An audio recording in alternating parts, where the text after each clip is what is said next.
Okay. Hello everybody, and today I want to do a quick tutorial on how to do a stream with a shitty computer. What I mean by a shitty computer, I don't mean an XP or Windows 98. I mean an okay running computer. What you will need for a stream is you will need a quad-core computer, at least more than 4 gigs of RAM to run it, and also a GPU. Because your GPU, you want to focus more of your power for your game onto that, and then your CPU should have less stress on doing the game. In theory. In theory. So I'll show you my specs. Okay. I run an AMD A8 56K APU with Radeon, and it comes up to 3.60 hertz. I have 12 gigs of RAM, and I'm running on a 64-bit operating system. So what you want to use for OBS, I'll bring up the settings for you. Skip that. Encoding, I use the NVIDIA NVENC, which goes directly to the graphics card, and it will take the footage from that instead of just having it process what's on the screen. It just goes right to the graphics card and pulls that footage. I have used constant bitrate because you have to have constant bitrate on. Later, you'll see it still complains to me about not using certain things. Custom bitrate size, and I have at least 2 megs here, but I use, of course, 1,000. To do 1080p. You need at least above 5 megs, 5 megs up, and then, of course, for 720p, you need at least 3 to 5 megs up. That is consistent of websites like you can go, bring one up real quick. Websites like speedtest.net that will scan your internet to show you, hey, your up and down are these, in which your up is the most important thing as usual. But you should probably already know that if you came here to figure out what to do with a horrible computer. I always keep it at 1,000, and then for audio, AAC, bitrate 96. Usually people do 96 or 128, but usually 2 more down. I usually do it at 96 so the audio is not that bad. What you do need to do is keep it at 48 hertz in stereo. Those are where you can actually get a lot of power out of it. Any lower than that, and it might be distorted.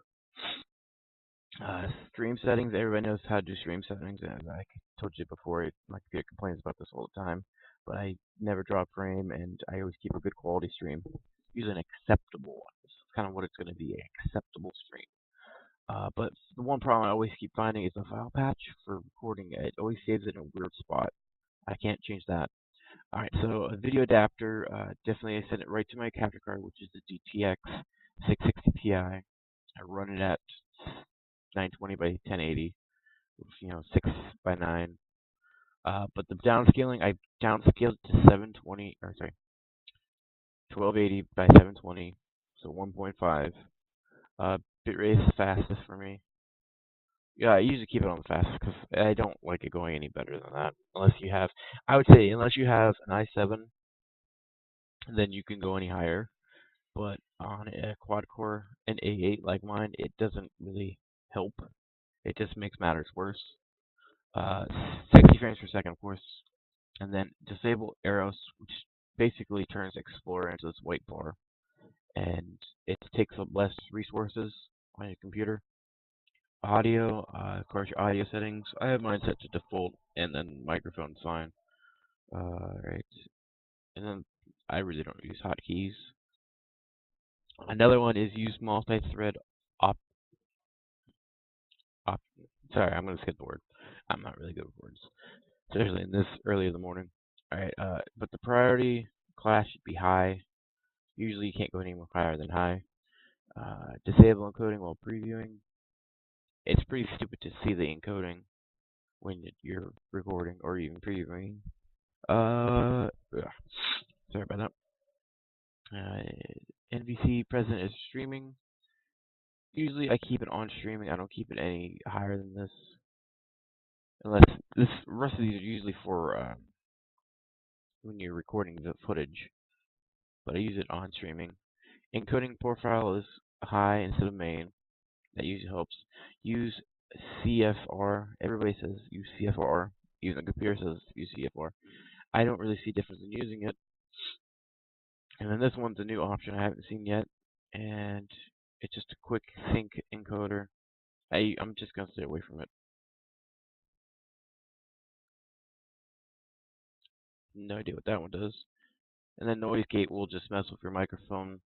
I would advise you, if you have a horrible mic, to actually play around with it and actually try to get some of it, because it will make a threshold so you don't have to hear constant static, custom crap. Yeah, right. So we're all good there. All right. So now you got OBS running. So what you have to do is, of course, make a scene. A scene right here.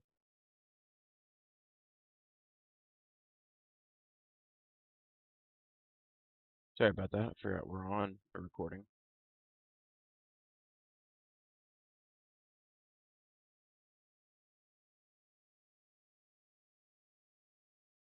See, I'm gonna keep messing this up.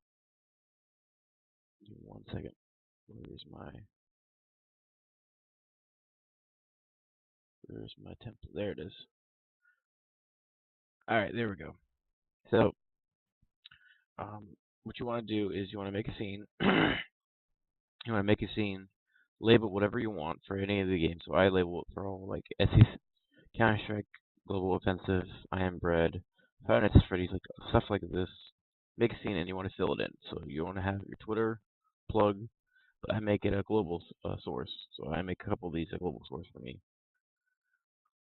Okay, then your video capture, the game, your camera, and then right now I'm just doing monitor capture. So that's pretty much it to like running an actual stream on here.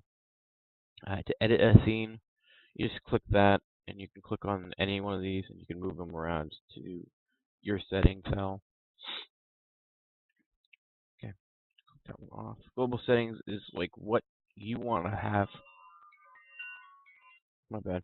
Global settings are what you want to have across the board. Making sure like messages like Twitter and all that. You also have the preview stream, stop recording, and the start stream. Usually with the recording, it's just basically going to start just doing it at home. But you can, in fact, stream and play at the same time. Stream and record at the same time. I mean, plugins are special. I can do a plugins video if you guys really care, but if not, there's more tutorials online about them. The special ones for like if someone follows you, you hear an audio cue, or subscribe an audio cue, or you can even put the OBS chat in here. I always put the chat right in the corner for everybody. Thank you for watching. Like, comment, and subscribe. Actually, you know what? I'll even show you something I do from a global source. See, there you go. And then you just hit edit, and then you just boop. That's basically what I do. And then view. I'll take this word off. There you go. Alright. If you guys enjoyed the video, like, comment, and subscribe on my YouTube channel, which I'll upload over there. Also, follow me on Twitter at Tatar Reviews. I always post Let's Plays on Twitch. Usually the link for those are on my Twitter. And then also I do like small reviews on my Twitter. I usually don't like to do video reviews because everybody does video reviews. And which way, thanks for watching. See you guys later.